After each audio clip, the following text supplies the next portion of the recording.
Welcome back, my friends, and thank you so much for tuning in to the Fair Fight Wrestling Podcast. Today, we are going to be going over my predictions for both Backlash and NXT TakeOver in Chicago the day before.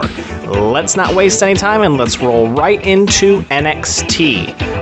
First match that I think is going to be on the card is Tyler Bate versus Pete Dunne. I think this has been a very successful integration of the UK roster into NXT. I really wish that they would do this with 205 Live, but regardless, I think this will be an excellent curtain jerker and a good solid first match. Give them about 15 minutes to show them what they can do. Still think Tyler Bate is going to come out victorious. There's really no reason to take that championship off of him at this point, and I think a clean pinfall in the middle of the ring is exactly the way to go.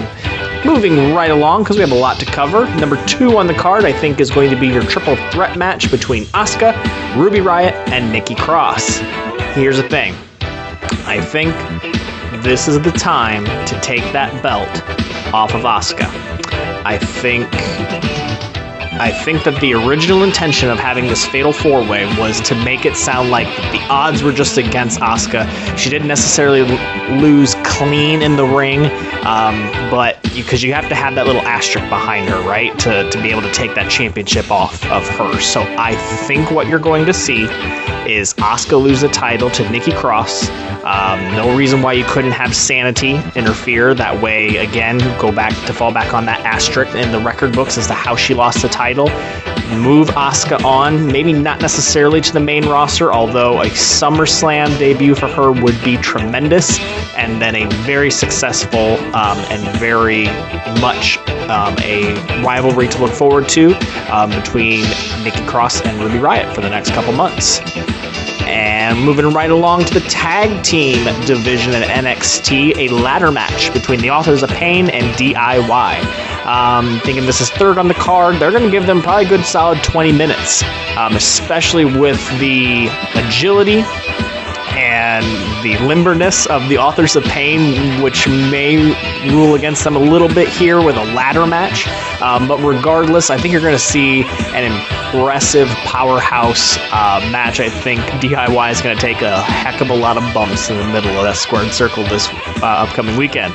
But I don't think, again, there's any reason to take that championship off of the Authors of Pain. I think they're going to come out victorious, and hopefully this will be their blow-off match so that we can move on to bigger and better things for both sides. And then the main event of the evening, fourth on the card, I think a good 22-minute match between Bobby Roode and Hideo Itami. This is going to probably rank right up there of the Shinsuke and Roode match of the pay-per-view prior. But again, I don't necessarily think that Roode needs to lose that title. You're really establishing him as the new face of NXT. Although Hideo Itami is a great competitor, I don't think that's going to be the blow-off match between these two, but I do think that Roode is going to come out on top. So, moving right along to the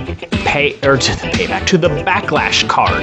I think we're going to see Shinsuke Nakamura start us off. That music's going to hit, that crowd is going to lose their mind, and he's going to be the curtain jerker for Backlash. This is not going to be a big, long match. I think we're talking 8 minutes maximum.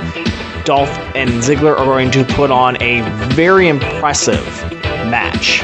I don't like how many times Ziggler is counted short. I think he can hang with Nakamura, and I think this is going to be a clean victory in the win that's going to establish Nakamura as a main card headliner and skyrocket him to the top. Number 2 on the card, I think, is going to be our tag team competition between the Usos and a tag team that I've said in the past that needed to be separated. I kind of have enjoyed their interactions together as the new Fashion Police, the Fashion Files on Smackdown. I haven't minded them so much, and some pretty decent bits of comedy mixed in there. However, I I don't think they're going to get the titles because I don't think this is a blow-off. I think this is going to be something that could be extended as far as even Money in the Bank or maybe even SummerSlam. If those two got the belts at SummerSlam, maybe at that point take away the Fashion Police moniker, if you will, at that point, make them a little more serious. But I think what they will do is get that cheat to win to the Usos so that you don't bury the Fashion Police 5 seconds after trying to elevate them. All right, number 3 on the card in my predictions, a solid 22-minute match between Kevin Owens and AJ Styles. I do think this is going to end with a clean victory in the middle of the ring for Kevin Owens to give him a ton of fuel. And again, not necessarily a blow-off for these two because this is going to steal the show. I mean, I think everybody's expecting it. I think these two were destined to get in the ring together finally, and I'm personally very excited to see this match. And the thing is, though, if they hadn't been given Kevin Owens the new face of America with new merchandise and new Titantron and new video packages, you could argue that AJ Styles might take this championship from him. But at this point, I don't think it's necessary to take the title off of Owens, but it's going to steal the show. On the opposite end of the spectrum, what I don't think is going to steal the show is a 6-man tag between your baby faces and your heels. Unfortunately, gosh, I feel like this is pretty weak. I hope that this is the last that we see of these trios that they've established here on SmackDown. I guess it all depends on what the in-ring action looks like, but I don't think it's going to be long. I'm hoping for a 7-minute match total. Get the babyface pop. Get Charlotte to pin Natalya. Set up for a decent match between the two of them. And then move on from there because I think there's a lot of singles competition that can be happening right now that they're wasting with 6-women tags. And then the main event for the evening, you've got Randy Orton versus Jinder Mahal. I think a maximum of 15 minutes is needed for this match. Randy Orton is going to win.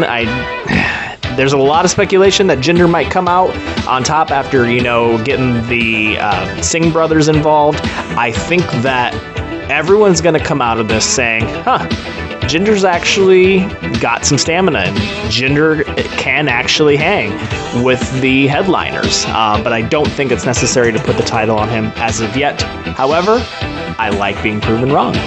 All right, before we take off, every week here at Fair Fight, we like to do a couple polls, one during Raw and one during SmackDown. You can follow us at Fair Fight Audio on Twitter, where we post these polls, and you can interact with us there. First question I asked last week was, with the Universal title out of the picture, what should be the main event at Extreme Rules? And just under half of you, 43% said Balor versus Wyatt, although I've heard that match is off the table, because of the fact that Reigns versus Strowman, that came in at 29%, is off the table due to Strowman's elbow injury.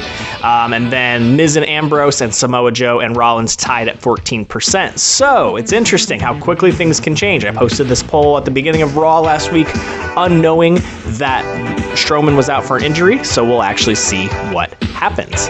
The last poll that came during SmackDown is about SmackDown. What do you think is SmackDown Live's most valuable asset? And an overwhelming percentage of you said at 70% AJ Styles. At 0 for WWE World Championship. 20% of you agreed with me that I said a 2-hour show was their most valuable asset, and 10% of you said talking smack. But hey, the phenomenal one is the reason why that show is what it is, so these results don't surprise me. So thank you all so much for joining us today. You can follow us at Fair Fight Audio on Twitter. You can check us out right here on YouTube. Subscriptions and likes and comments are always welcome. I'd like to hear your predictions. I'd like to hear what you think is going to be happening this weekend. And thank you so much for joining us, and we will chat again soon.